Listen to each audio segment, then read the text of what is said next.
रूस ने यह तय कर लिया है कि यूक्रेन को जब तक तोड़ेंगे नहीं तब तक छोड़ेंगे नहीं और इसीलिए वो अब हाइपरसोनिक मिसाइलों से यूक्रेन के विभिन्न शहरों पर हमला कर रहा है। ब्रिटेन ने तो आज एक बार फिर से यह दावा कर दिया कि यूक्रेन में रूस थर्मोबैरिक वेपन का इस्तेमाल कर रहा है।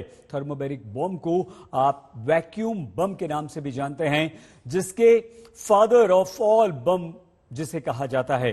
वैक्यूम बम सबसे खतरनाक गैर परमाणु बम है। अगर ब्रिटेन के दावे में जरा सी भी सच्चाई है तो इसके बेहद गंभीर परिणाम हो सकते हैं। रूस ने यूक्रेन युद्ध की अंत कथा लिखनी शुरू कर दी है। यूक्रेन की बर्बादी के लिए अब उसने अपने जखीरे से निकाले हैं सबसे खतरनाक हथियार। अब यूक्रेन पर ऐसे बम गिराए जा रहे हैं जो इंसानों की सांसें खींच लेते हैं।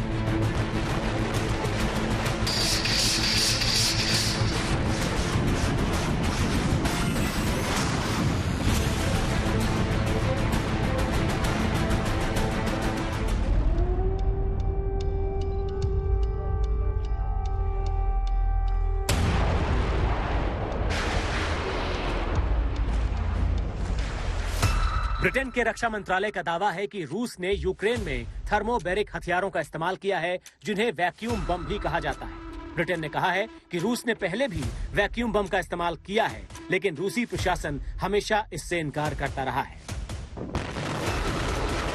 थर्मोबैरिक रॉकेट लॉन्चर से निकलने वाला हर रॉकेट अपने आप में काल है। ये रॉकेट जिस इलाके में गिरता है वहां पर लोगों के बचने की गुंजाइश नहीं रहती। दिखने में पारंपरिक विस्फोटक जैसे लगने वाला ये बम उनसे कहीं ज्यादा बर्बादी लाता है।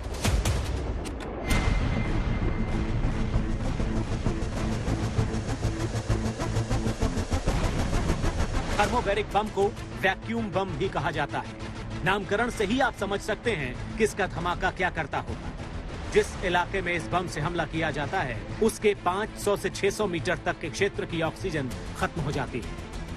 दरअसल थर्मोबैरिक हथियार बहुत ही विवादास्पद माने जाते हैं, क्योंकि ये सामान्य साइज के पारंपरिक बमों की तुलना में कहीं ज्यादा घातक है। थर्मोबैरिक बम यानी वैक्यूम बम में 2 एक्सप्लोजिव चार्ज के साथ एक फ्यूल कंटेनर होता है। रूस इस बम को अपने TOS-1A वेपन सिस्टम से चला रहा है। जब इससे निकला रॉकेट टारगेट से टकराता है तो पहला एक्सप्लोजिव चार्ज कंटेनर खुलता है। इसमें मौजूद फ्यूल मिक्सचर खुली हवा में बादल की तरह फैल जाता है। इसके बाद दूसरा एक्सप्लोजिव चार्ज इस बादल में चिंगारी भड़काता है। इस चिंगारी से एक जोरदार धमाका होता है, जिससे एक आग का गोला और शॉक वेव निकलती है। धमाके की रेंज में आने वाले लोग सेकंड्स में भाप बन जाते हैं। शॉक वेव एक वैक्यूम बनाती है, जिससे आसपास की ऑक्सीजन खत्म हो जाती है।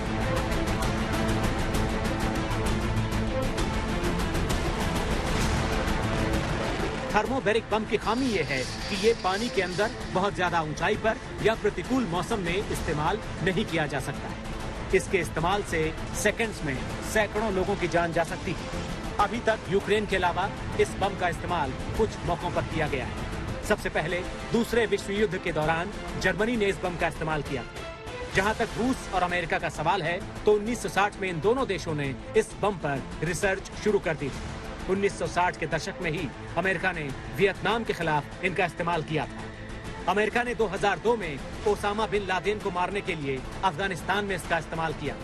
2017 में अमेरिका ने ISIS के खिलाफ अफगानिस्तान में इन बमों को गिराया था। रूस ने चेचन्या के खिलाफ 1999 में थर्मोबैरिक बम का इस्तेमाल किया था। इसके अलावा ये भी आरोप है कि रूस ने 2016 में सीरिया में भी इनका इस्तेमाल किया।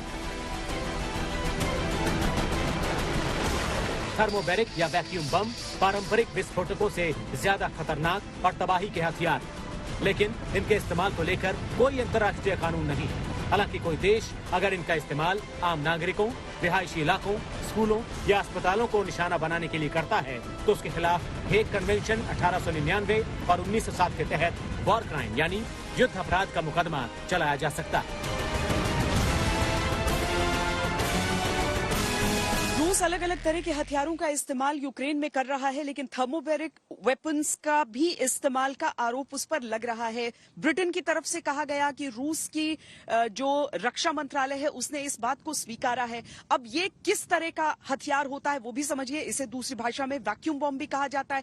हालांकि इसका इस्तेमाल अवैध तो नहीं है, लेकिन बहुत कंट्रोवर्शियल जरूर होता है। इस पर अलग अलग राय रहती है सबकी। दरअसल ये जब फटता है तो ये हवा से ऑक्सीजन भारी मात्रा में खींचता है और एक बहुत ऊंचा तापमान जनरेट करता है। बहुत भीषण नुकसान इससे उन पूरे इलाके में होता है। कैमरा पर्सन सैयद मोहसिन के साथ श्वेता सिंह, कीव आज तक।